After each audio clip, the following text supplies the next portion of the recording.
Fala pessoal, tudo bem? No Mais Gente de hoje nós vamos discutir a redução da maioridade penal no Brasil. Essa questão tem sido amplamente debatida no ano de 2015, especialmente depois que foi aprovada na Câmara dos Deputados uma proposta que prevê a redução da maioridade penal de 18 para 16 anos em casos de crimes hediondos, homicídio doloso ou lesão corporal seguida de morte. Antes de nós entendermos o que significa exatamente a redução e compreendermos os principais argumentos favoráveis ou contrários a essa proposta, é muito importante que vocês compreendam bem como funciona o nosso atual sistema. Atualmente no Brasil, até os 12 anos, um indivíduo não pode ser responsabilizado pelos seus atos, mas os seus pais ou responsáveis. Dos 12 aos 18, até completar 18 anos, o indivíduo se enquadra na chamada responsabilidade penal juvenil. Isso quer dizer que ele não pode ser encaminhado para uma prisão comum, nem pode receber uma pena como um adulto, porque ele é inimputável. No entanto, ele pode receber a aplicação de uma medida socioeducativa. Quais são as medidas previstas pelo Estatuto da Criança e do Adolescente? A advertência, a obrigação de reparar o dano, a prestação de serviços à comunidade, a liberdade assistida, a semi-liberdade e ainda a internação. Bem, o que significaria a redução da maioridade penal? Jovens de 16 e 17 anos perderiam essa condição. Eles deixariam de estar sujeitos a uma legislação especial e receberiam penas como adultos, podendo ainda ir para prisões comuns. Quem é favorável a essa proposta traz que argumentos para o debate? Vamos conferir? Primeiro, argumenta-se que existe uma aparente necessidade de leis mais duras para nós combatermos a violência e a criminalidade na sociedade brasileira, porque os índices são de fato alarmantes. Hoje o Brasil é, por exemplo, o 11º país com mais mortes por arma de fogo. Vamos conferir um link agora da jornalista Raquel Sherazade. Na página dela, ela lista 10 casos que seriam argumentos para comemorarmos a redução da maioridade penal. No final dessa lista, ela diz: eu tenho milhões de motivos para comemorar a primeira vitória da PEC, que reduz a redução penal. Esses que eu acabei de elencar são apenas 10. E quais são os fatos que ela traz para esse debate? Um deles é o do menor envolvido na morte do menino João Hélio. Esse foi um dos casos que chocaram bastante a sociedade. E mais recentemente, nós tivemos alguns casos também que tiveram uma projeção bastante ampla, como a morte do médico na Lagoa Rodrigo de Freitas, da qual estão sendo acusados 2 menores, e um estupro coletivo no Piauí, do qual estão sendo responsabilizados 4 menores.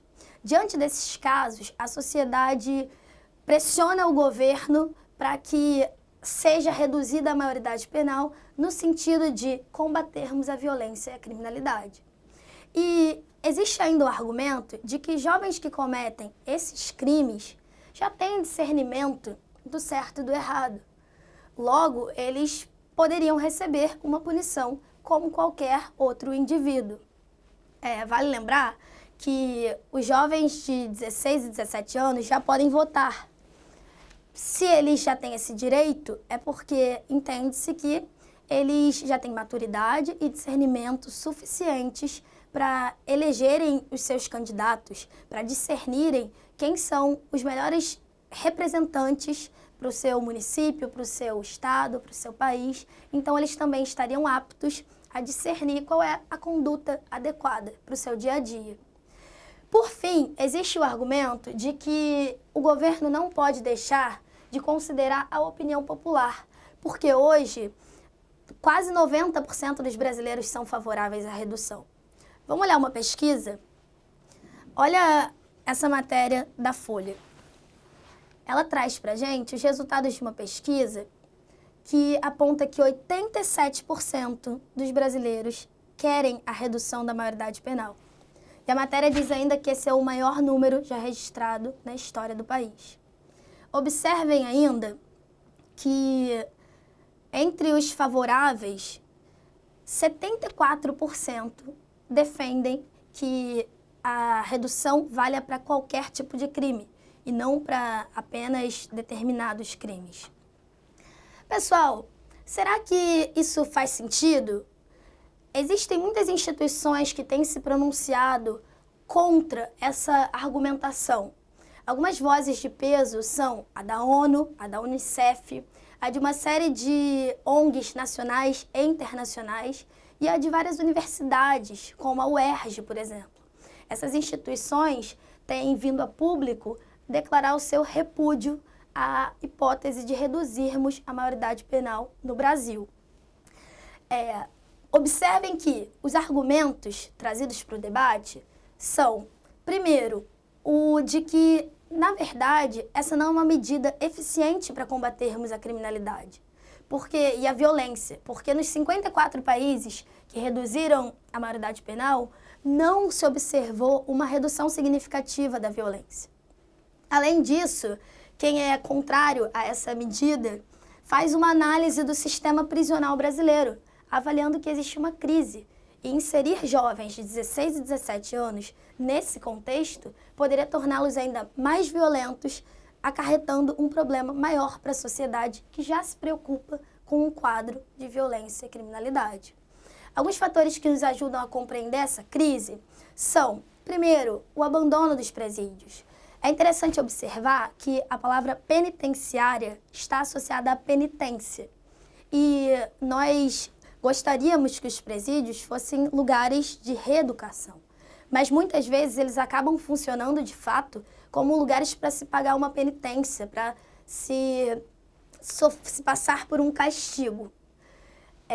Isso muitas vezes, essa condição precária desse sistema, muitas vezes traz revolta, desequilíbrio e especialmente numa fase de formação, os especialistas apontam que isso poderia ser bastante nocivo. Outro fator importante é que, nesse contexto, há uma proximidade com as facções criminosas e acaba acontecendo uma profissionalização para o crime, enquanto falta uma formação adequada para que o ex-detento tenha a oportunidade de se reinserir no mercado de trabalho com uma boa qualificação.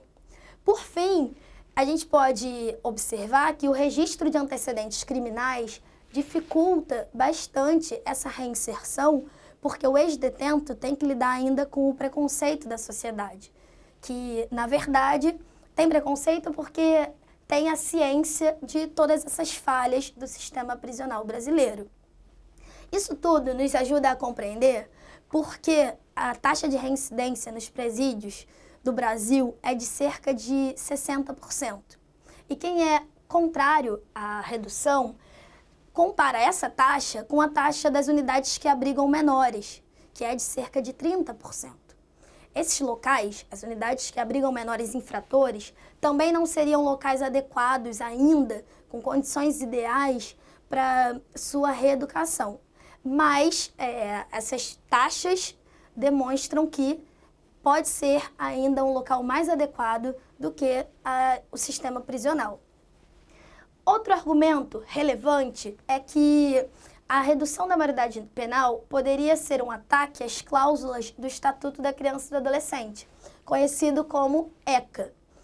Porque esse estatuto diz que nós devemos dar absoluta prioridade à efetivação dos direitos da criança e do adolescente. O direito à cultura, à educação, à saúde, à dignidade. E nesse contexto prisional, isso tudo ficaria bastante comprometido. É importante destacar ainda que 57% dos menores que estão cumprindo hoje uma medida socioeducativa estavam fora da escola, não estavam estudando quando cometeram um ato infracional. Então, quem é contra a redução afirma que o importante seria garantir a educação desses jovens, garantir a sua dignidade e não lutar pela sua punição. É importante destacar ainda que a maior parte dos jovens que estão cumprindo uma medida socioeducativa, muitos deles são pardos e negros, pardos ou negros, têm uma baixa escolaridade, têm problemas com drogas, têm problemas familiares. Então, o ideal seria dar um apoio para esses jovens para que eles conseguissem alcançar uma posição diferente na sociedade. Pessoal, uma referência interessante que vocês podem utilizar em várias redações tratando sobre as crianças e os adolescentes é que o Estatuto da Criança e do Adolescente, que fala que devemos dar prioridade à efetivação dos direitos desse grupo, foi criado há 25 anos. Nesse ano de 2015, nós estamos comemorando 25 anos da criação do ECA. E antes disso, a primeira lei que visava a proteção da infância e da adolescência foi o primeiro Código de Menores, criado em 1927. Esse código surgiu num contexto interessante. Vamos observar? Olha o próximo link. Ele diz: quando e por que o Brasil aumentou a maioridade penal para 18 anos? Até a década de 1920, crianças a partir dos 9 anos podiam ser levadas aos tribunais da mesma forma que os criminosos adultos. Um caso bárbaro envolvendo um menino de 12 anos que trabalhava como engraxate foi crucial para a mudança da lei. Observem a matéria. Dentro de um xadrez, um menino de 12 anos brutalizado por 20 bandidos. A vítima foi para a Santa Casa. Essa história foi divulgada nesse ano de 1926 e foi a história de um menino que ficou preso com 20 adultos e por isso foi espancado, estuprado, sofreu uma série de violências, não tendo a proteção do Estado. Com essa história, houve uma pressão popular para que passasse a ser dado um tratamento diferenciado para o adolescente. E assim, a maioridade penal foi fixada em 18 anos no Brasil. Em 1993, surgiu uma proposta de emenda constitucional para que a maioridade fosse reduzida de 18 para 16 anos. Desde então, ou seja, em 22 anos, já foram criadas 46 propostas de emenda constitucional que tocam na questão da maioridade. Vocês podem observar, então, que não existe um consenso também entre os que são a favor da maioridade, da redução da maioridade penal. Existe um grande debate, na verdade, mesmo entre os que querem a redução da maioridade penal no Brasil. Existem várias possibilidades. Quais são os pontos em discussão nessas 46 propostas criadas a partir da original? Primeiro, essa redução deveria estar condicionada à gravidade dos crimes. E quais seriam os crimes suficientes para que o indivíduo fosse tratado como maior? Além disso, existe a discussão da possibilidade de adotarmos um critério psicossocial. Nesse caso, uma equipe composta por psicólogos, assistentes sociais, juízes. Essa equipe iria avaliar o menor para definir se ele deveria ser tratado de fato como menor ou não. E há ainda a discussão sobre o local adequado para enviarmos os jovens que passassem a ser tratados como maiores. Eles deveriam ir com que idade para o sistema prisional? E ainda discute-se a possibilidade de não reduzirmos a maioridade, mas de aumentarmos o tempo de internação dos menores nas unidades que abrigam esses jovens infratores. Hoje, esse tempo é de, no máximo, 3 anos. Esse é o limite. Observa o link. Aí nós observamos uma matéria que diz: Senado aprova aumento do tempo de internação para menores infratores. Proposta prevê que jovens possam ficar internados por até 10 anos. Isso aconteceu no dia 14 de julho. Essa matéria segue agora para votação na Câmara dos Deputados. Galera, agora nós vamos precisar acompanhar os próximos passos, vamos precisar acompanhar a votação dessa proposta que segue agora para a Câmara dos Deputados, assim como vocês precisam ficar ligados em relação ao tratamento que vai ser dado para a proposta aprovada na Câmara dos Deputados, que prevê a redução da maioridade de 18 para 16 anos, no Senado. Qual será o tratamento dado a essa proposta no Senado? Fiquem ligados, informem-se, posicionem e semana que vem a gente volta com mais um Mais Hit. É isso, um abraço.